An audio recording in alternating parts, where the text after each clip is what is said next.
vamos começar agora a falar de coisas mais divertidas, tá? Então, a blockchain do Bitcoin, tá? Muito importante. Ela serve só para enviar e receber Bitcoins. É isso que ela faz, tá? Ela não...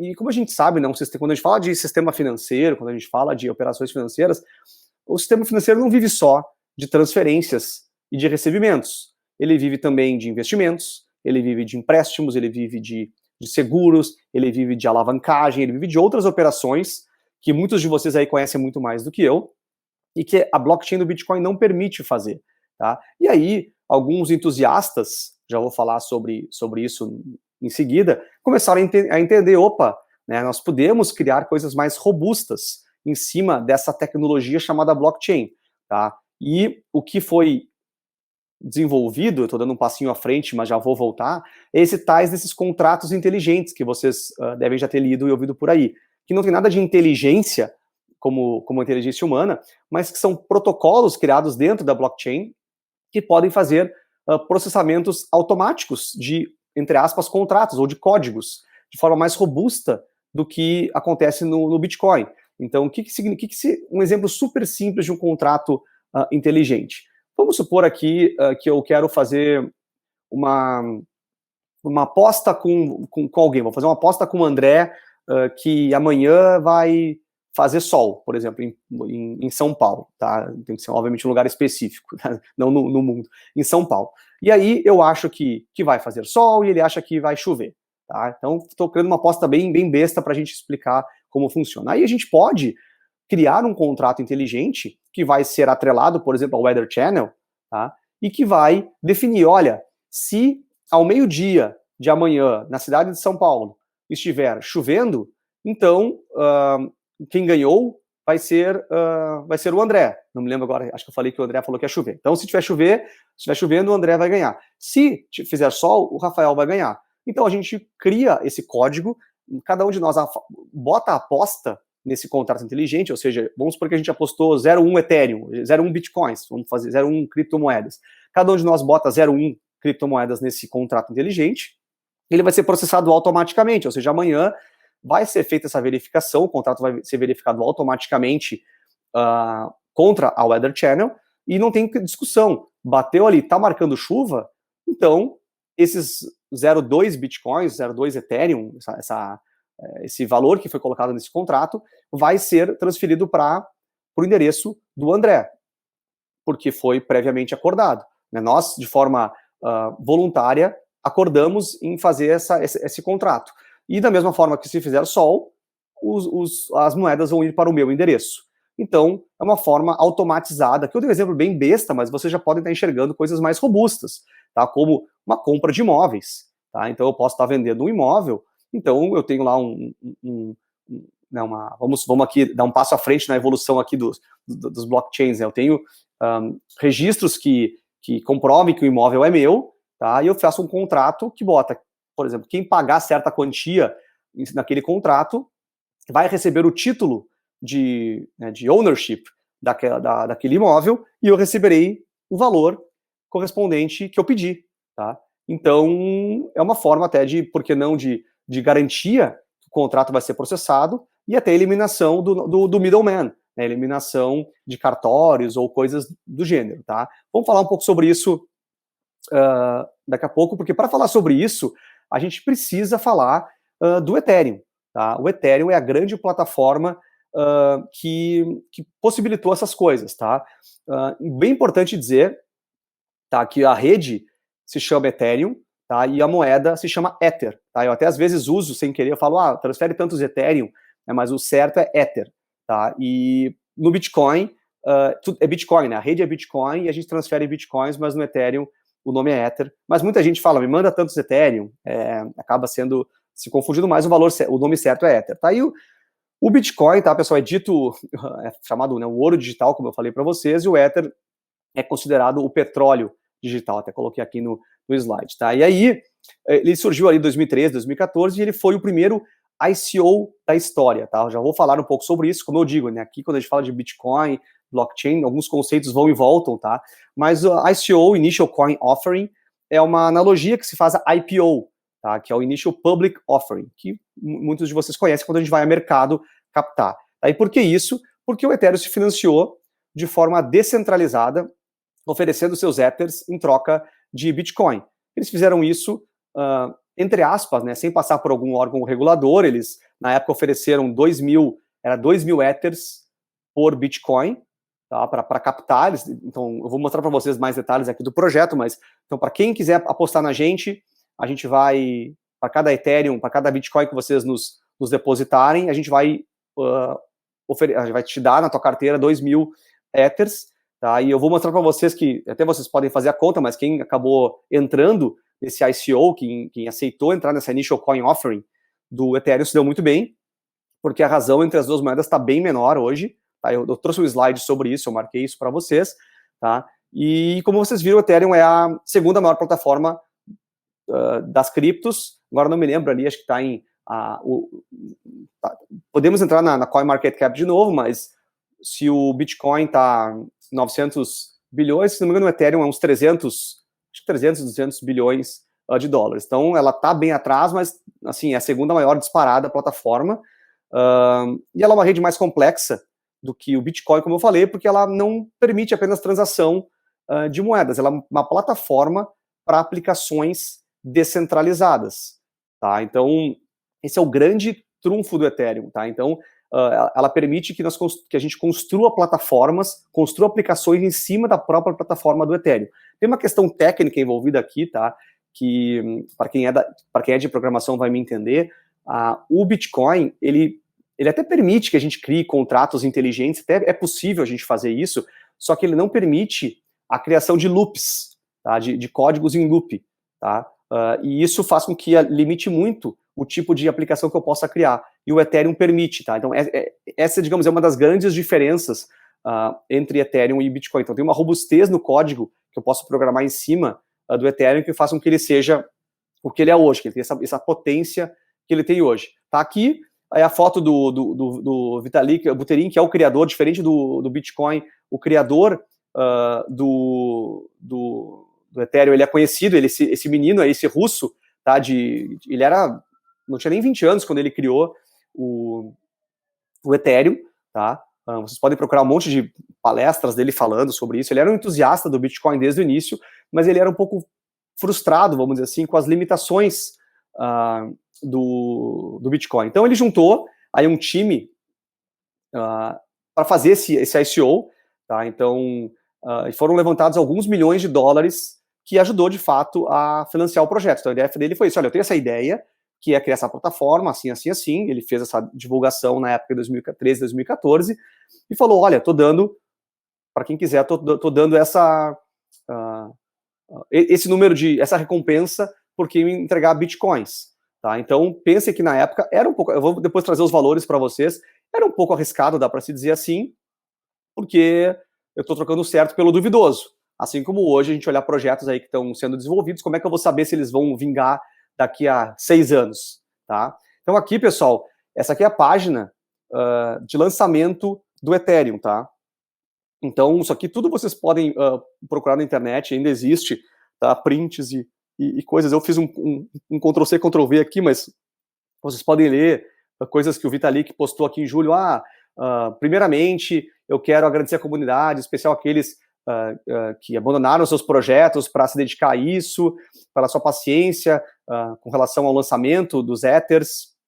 A gente ia fazer isso, mas, enfim, deu problemas né, com relação ao funding. A gente teve algumas dificuldades legais com relação aos Estados Unidos e Suíça, algumas questões técnicas, mas finalmente chegamos, né? Finalmente conseguimos lançar, tá? E tem mais detalhes, se vocês, fiz só um print inicial, se vocês quiserem, depois procurem esse material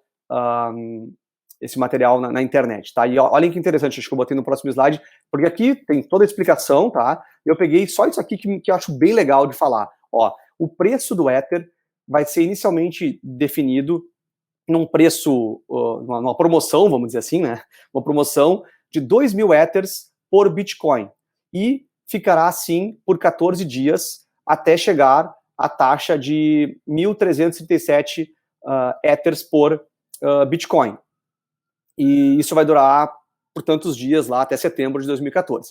tá? 2.000 Ethers por um Bitcoin. Pessoal, importante lembrar, tá, que na época o Bitcoin valia $600, tá? Não valia os 47 mil dólares que valem hoje, mas vamos pensar assim, pessoal, olha, vocês têm um Bitcoin ou vocês têm $600 na mão, na época o dólar era mais barato, mas vamos supor que valesse, não sei, 2014, que fosse 3 o dólar, eu não tenho ideia agora de 2014.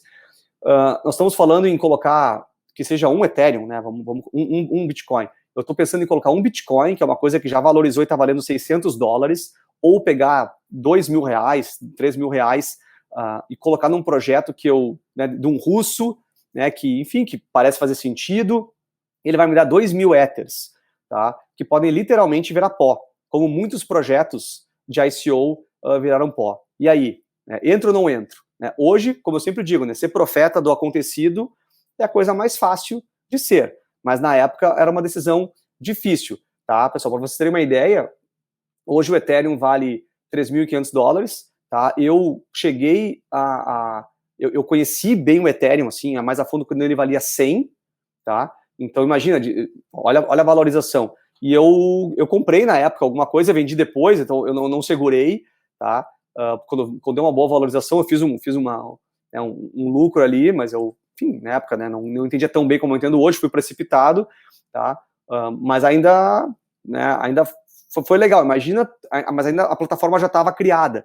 Imagina botar $600, botar R$2.000 num projeto hoje e que possa virar pó. O fato é que hoje o Ethereum vale $3.500, o Bitcoin vale $46.000, então a razão entre um Bitcoin e um Ethereum hoje é 1 para 14, e eles venderam a 1 para 2.000, ou 1 para 1.330. Então quem fez essa troca e acabou acreditando, e de novo, 2014 para 2021, tem que esperar aí 7 anos, fez uma grana. Deixa eu até fazer a conta aqui no meu celular aqui para a gente fazer, só para a gente entender aqui, ó. Vou pegar aqui 2.000 vezes $3.500. Estamos falando de $7 milhões, tá? Então estamos falando aí, né, de R$35 milhões. Então quem acreditou, digamos, no projeto e botou $600 lá em 2014 e hoje está milionário, tá? A pergunta é, quais projetos hoje que eu arrisco botar $600, $500, R$2.000, R$5.000, com o risco que ele vire pó, para daqui a 7 anos eu tenha uma possibilidade de que ele, né, enfim, vire o que vire, tá? Então, super complicado, tá, pessoal? É fácil, como eu falei, é fácil olhar para trás, assim como o ICO do Ethereum foi um sucesso, diversos outros ICOs na história, eu vou falar mais para frente, foram não só um fracasso, como foram objetos de fraude, teve toda uma revolução em cima disso, tá? Porque, enfim, não tem poucas garantias, tu manda teus Ethereums, manda teus Bitcoins, e aí, se o dono some, tu não tem para quem reclamar. Então, bem complicado, tá? Mas aí, eu quero falar um pouco para vocês sobre essas diferenças, tá? Do Bitcoin pro Ethereum, e mostrar para vocês por que eu acredito, de novo, não quero aqui, assim como eu acho que o Bitcoin é o ouro digital e ele é um ativo relevante para se ter numa carteira com um certo, enfim, cuidado, ou seja, não vai vender sua casa para comprar Bitcoins, eu acho que é um ativo interessante. O Ethereum, eu vejo ele, na minha opinião, até com mais potencial do que o Bitcoin, justamente por ele ser uma plataforma que recebe uma série de aplicações, hoje muito fortes, do mercado financeiro, além de todas essas outras que eu mostrei para vocês, né, como aplicações distribuídas e tal. Então, se uma dessas aplicações dão certo, o Ethereum dá certo, porque é necessário ter Ethereums para poder ter todas essas aplicações, né, para poder transacionar moedas nessas aplicações. Então, eu enxergo o Ethereum hoje como uma grande, quase que uma internet do blockchain. Tá? Então, como eu falei de novo, super cuidado, super disclaimer, não estou aqui indicando compra para ninguém, não estou indicando nada, mas eu enxergo o Ethereum com um potencial gigantesco, tá? E que as pessoas não viram ainda como ele pode ainda influenciar mais ainda o mercado financeiro, tá? Mas vamos lá. Vamos falar um pouquinho sobre o Ethereum, tá? O Ethereum, então, ele tem uma linguagem própria de programação. Eu já brinquei algumas vezes na plataforma do Ethereum, né, o Solidity. Para quem programa é meio fácil de entender, mas é legal, é muito importante, como a gente está lidando com tokens, é importante conhecer bem. Tá? Eu já fiz umas brincadeiras e eu usei o exemplo do Chanin Coin, porque eu já criei Chanin Coins na plataforma do Ethereum, em plataformas de teste para brincar. Tá? Emiti lá 10 mil Chanin Coins, depois eu queimei eles. Tá? Então tem uma linguagem própria de programação, que é uma coisa legal, porque eu consigo programar esses meus contratos inteligentes, programar os meus códigos, programar os meus programas, tá? E fazer essas outras aplicações que eu comentei com vocês. Os blocos são minerados a cada 15 segundos, mais ou menos 12 a 15 segundos, tá? Os blocos do Ethereum, tá? Então a mineração é muito rápida, diferente do Bitcoin, que é a cada 10 minutos, tá? A recompensa é menor, mas acho que no longo prazo acaba sendo até mais, se a gente for pensar em termos de 10 minutos. São 3 Ethers por bloco minerado de recompensa, tá? Não existe, bem interessante, tá, pessoal? Não existe limite. Aí entra aquelas questões de fundamentos, né? Prós e contras de cada lado. Não existe limite de Ethers a serem minerados, tá, na plataforma, ou seja, é limitado, pode ter infinitos Ethers ao longo da vida, tá? Mas existe um limite anual de 18 milhões de Ethers a serem minerados. Então, se chegou nesse limite, os mineradores só vão ganhar taxa de mineração, não vão ganhar mais a recompensa que o próprio blockchain cria. Então, aí entra aquelas análises que a gente fala, né? Pô, a cada ano tem mais 18 milhões de moedas, tá? Por um lado, vamos lá, comparando com o Bitcoin, tem a questão da escassez, né? O Bitcoin tem 21 milhões de Bitcoins no máximo, então gera uma escassez. O Ethereum, ele todo ano gera potencialmente 18 milhões de moedas. Então vai sempre ter muita moeda, tá? Então tá sempre, entre aspas, né, tendo muita liquidez no mercado. Tá? Então são coisas, de novo, para se avaliar. Por um lado, ela é uma baita plataforma que permite criação de aplicações descentralizadas. Por outro, tem muita moeda disponível, o que pode baixar o preço, oferta e demanda, como a gente conhece muito bem. Tá? E aqui, como eu falei, tá, é um blockchain programável. Tá? Isso é o grande trunfo do Ethereum, a grande sacada que o Vitalik teve, que eu forcei um pouco a barra, né? Não é que o Bitcoin não seja, mas ele é muito limitado, tá? Para a gente programar em cima do Bitcoin. Muito, muito, muito limitado. Não a ponto de fazer as coisas legais que a gente consegue fazer em cima do Ethereum. Tá? Então, de novo, prós e contras. Tá? Para mim, essa questão das moedas, economicamente falando, é um problema. Tá? Porque daqui a 10 anos vão ter ali 200 milhões, mais, além do que já tem, mais 200 milhões de moedas no mercado, o que, como eu falei, né, cria uma liquidez gigantesca. Tá? Aqui, muito legal, pessoal, eventos muito importantes que vale a gente mencionar, tá? Com relação ao Ethereum. 2016, vocês podem depois procurar matéria sobre isso, ler em mais detalhes, mas aconteceu o chamado DAO Hack. Tá? O DAO Hack foi um projeto, uma aplicação que foi feita para captar dinheiro, Ethers, tá? Para a criação de sistemas em cima do Ethereum. E o problema, tá, dos contratos inteligentes, a vantagem é a programação, o problema é que se a gente programa mal, a gente cria brechas, a gente cria vulnerabilidades nesses contratos. E o que aconteceu foi que um hacker drenou todos os Ethers desse contrato. Tá? Então, aí aconteceu uma discussão forte na comunidade em cima disso, e perguntando, será que vale a pena a gente voltar atrás? Tá? Porque lembre, né, pessoal, a blockchain, ela tem um senso de consenso. Se todo mundo aceita voltar atrás na blockchain, isso é possível. Eu posso apagar registros e voltar atrás das transações. Aí a comunidade começou a discutir, vamos voltar atrás ou não vamos voltar atrás? E vamos, porque isso aí impactou muito a rede. Tá? E apagar esse evento, fazer o que eu falei, fazer um hard fork, ou seja, voltamos as transações até esse evento, ou seja, não vamos sumir com essa transação e o hacker vai perder os Ethereums dele. E isso foi a votação, na comunidade acabou passando. Então o Ethereum resolveu fazer esse hard fork em 2016. Mas uma parte da comunidade discordou, né, entendendo que a ideia é que a rede não pode, assim como do Bitcoin, a rede não pode parar, entendeu?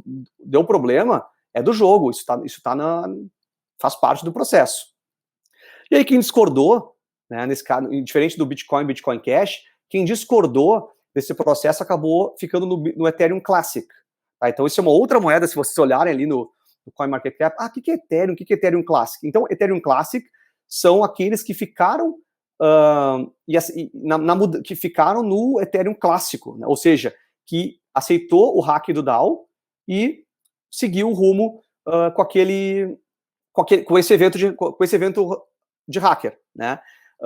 E a gente pode ver que até o momento a rede que ganhou mais força foi justamente a rede que fez o hard fork, que é a rede do Ethereum, tá? Então até deixa eu mostrar para vocês aqui, deixa eu voltar lá e mostrar aqui de novo aqui no CoinMarketCap aqui. Deixa eu dar um refresh aqui. Bom, o Ethereum, né, é número 2, eu tinha falado 300, né, tá em 400, quase metade do market cap do Bitcoin, a rede que fez o fork, a rede que voltou atrás nesse evento importante do DAO Hack aí, tá? E ela é a rede que está com 3.500 dólares de valor de mercado. E o Ethereum Classic, vamos procurar ele aqui, tô descendo, ele não está tão baixo, mas está aqui, o Ethereum Classic é a 21ª moeda, mas ela vale só 65 dólares, tá? Então, o que aconteceu foi que a comunidade como um todo entendeu, tá, que fazia sentido, mesmo quebrando esse conceito da rede, valeria a pena voltar atrás para que a rede não fosse tão afetada, tá? Então, aqueles que discordaram mantiveram o hack, né? Então, essa aqui é a rede que foi hackeada, né? Que houve esse problema, e eu tenho lá meus Ethereum Classics lá, se eu quis me manter aqui, mas quem achou que valia a pena fazer o fork e voltar atrás, está aqui. Então, de novo, pessoal, ser profeta do acontecido, é difícil saber o que vai acontecer, mas foi um momento bem complexo da história do Ethereum, tá? Deixa eu voltar aqui. O que mais, pessoal? Aqui tem um outro evento importante, tá, pessoal, que está sendo discutido até agora, que vocês podem estar lendo também aí nas manchetes, que é o Ethereum 2.0, tá? Então, está se discutindo a migração do algoritmo de consenso de Proof of Work para Proof of Stake. Ou seja, quanto mais moedas eu tenho, mais votos eu tenho, tá? Eu tenho o direito de minerar. Então, por que isso? O Proof of Work, que é o algoritmo de consenso do Bitcoin, sofre essas críticas por gastar muita energia, né, por ser muito demandado, né, de máquinas para fazer, e estão se discutindo a questão de fazer o Proof of Stake, ou seja, eu tenho que ter um X-Stake, eu tenho que ter, se não me engano, 32 Ethereums na minha base para poder ser um minerador, e eu vou minerar, então esses grandes stakers, né, vão ser os mineradores, tá? Então, esse processo, que ainda não ocorreu, tá, pessoal, está sendo chamado de Ethereum 2.0, ele exige uma série de evoluções técnicas aí, que eu não vou entrar em detalhes, mas está acontecendo, tá em curso. Se vocês forem acompanhando os eventos do Ethereum, vocês vão ver que estão tendo discussões sobre essa mudança, tá? Isso deve finalizar, talvez em 1 ano, de repente em 2 anos, tá? Porque não é uma mudança simples, tá? E quais são as consequências dessa mudança, dessa potencial mudança? Pode não acontecer, tá, pessoal? Um pouco de centralização, tá? Porque, entre aspas, né, os poucos que terão stakes vão ser os donos da rede, tá? Então, tu acaba tendo uma questão de uma centralização, que não é a ideia fundamental do Bitcoin. Então, a gente não sabe se isso vai impactar o preço, impactar a confiança das pessoas em cima da plataforma, tá? Então, são grandes question marks aí que a gente tem sobre o futuro, tá? Porque a vantagem do Proof of Work é essa, porque está espalhado pelo mundo, então o consenso ele é tranquilo. No Proof of Stake, se muita gente domina a rede, tu pode ter essa centralização, tá?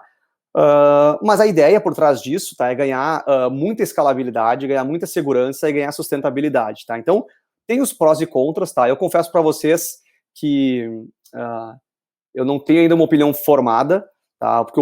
Porque, de novo, né, o risco da centralização sempre existe, mas eu também não sou um cara que pensa assim, 100% descentralizado nos resolve tudo, tá? Porque tem muitos problemas na rede do Bitcoin que a gente não consegue resolver justamente por não ter algum tipo de ingerência, tá? Então, o ponto é até que ponto a ingerência em cima da rede do Ethereum vai influenciar o mercado. Se for uma ingerência, digamos, só para essas questões mais técnicas, talvez funcione, né? Se eles começarem a mandar na rede e fazer essas coisas, né? Fazer hard fork, mudar código, botar eventos para trás, aí eles viram donos da rede e não é ideia, e aí, minha opinião é que o Ethereum tenderia a se desvalorizar.